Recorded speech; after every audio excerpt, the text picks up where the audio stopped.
Back to the phones. Richard in Morristown, New Jersey. Thank you for calling, sir. Great to have you here. Hi. Thank you. Dittos, Rush.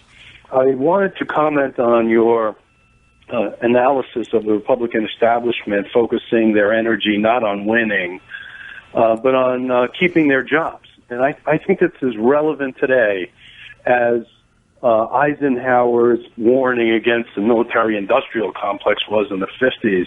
I think, in fact, the Republican political industrial complex has decided that its best strategy is for Hillary to be elected to justify their positions. And without them, just like the enemies were needed to justify military spending and to justify huge military establishment, we need the opposition of a President Obama or a Hillary Clinton to justify the billions of dollars of consultants and media money and all of the other establishments. Okay, now you are taking it a little farther than I have gone. And so, therefore, everybody in the audience, I want you to realize this guy was insulting every one of you.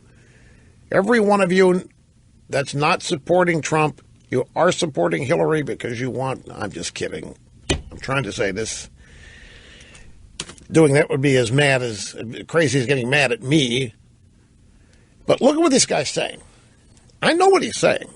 He's saying secretly the Republican establishment wants Hillary to win, so they've got a reason to ask you to send them money to stop her, to stop the Democrats. That they would rather play defense, rather raise money on the defensive posture, and therefore continue to need campaign consultants and advisors and whatever who also need to be employed. And you need all of these people to stop Hillary in her tracks so that she does not succeed implementing her agenda. Now, the reason that I'm at arm's length on this is because I, your host, am accused of the same thing. And I have been for, well, not exactly, but in a related way. Hang on. I have been for 25 years accused of secretly wanting Democrats to win so that I have somebody to rail against. Democrats in the White House. That it's much easier to do this show with your enemies in power than your friends. And I've had people, idiots, know-nothings, the ignoranti, brilliant trade publications, brilliant campaign analysts, brilliant broadcast analysts claim that the secret is that I really don't want Republicans to win. When I say to you that I'm concerned about the future of the country, I'm lying to you. They say I'm just making that up. What I really want is Hillary to win. My show would not have happened if Bill Clinton hadn't been in the White House. That became a popular refrain in 1996. This program was already at 400 radio stations before Clinton was elected. We added 200 stations after Clinton was elected, basically. But yet the critics are out there saying that I'm lying to you, that I'm dishonest with you, that I seek all this stuff I'm saying about Democrats, I really don't mean it. And all this stuff I'm saying about wanting to stop them, I really don't mean it because for ratings and money, I need Democrats in the White House. And I am offended and indignant every time I hear it because that is an attack on my honor. When I tell you that I want what's best for this country, I mean it, and it isn't the Democrats. And I would happily do this program with somebody I support in the White House. Happily. Wouldn't bother me a bit. It is why I had to create a saying. Because of allegations like this, all the way back to the early 90s, my success does not depend on who wins elections. And that became my reason for not endorsing people. It became my reason for not becoming personally attached with any candidate because they're going to come and go. And I am always going to be here. And I don't want to attach myself to somebody I don't know, to a candidate in particular over whom I have no control. That to me makes no sense whatsoever. Why attach myself to a candidate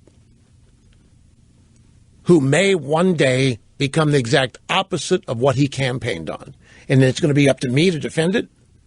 Hey, Rush, you told us, you swore that this guy was the real deal. I'm not going to put myself in that position. And the way you do it is you do not get personally attached.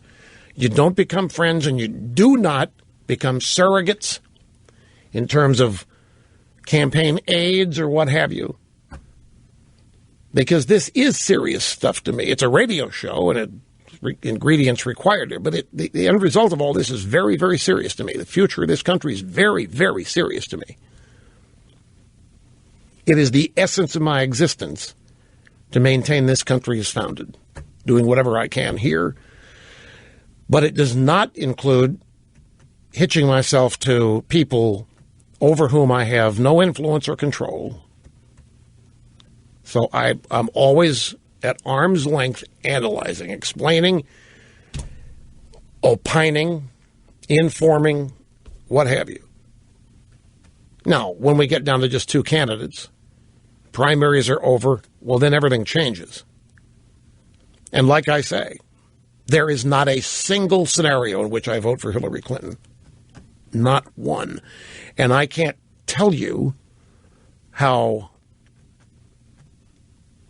perplexed and curious I become when I hear Republicans say that.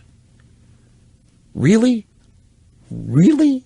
You can foresee having to vote for Hillary Clinton? Really? No matter? I mean, it's a known product. It's the third term of Barack Obama. It's the third term of Slick Willie.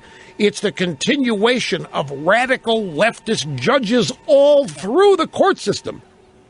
Why in the world would anybody vote for them? This guy thinks they're doing it because that's how they best stay in power, as the loyal opposition, asking for money, asking for support to stop them. Well, we've been doing not enough stopping as it is, folks.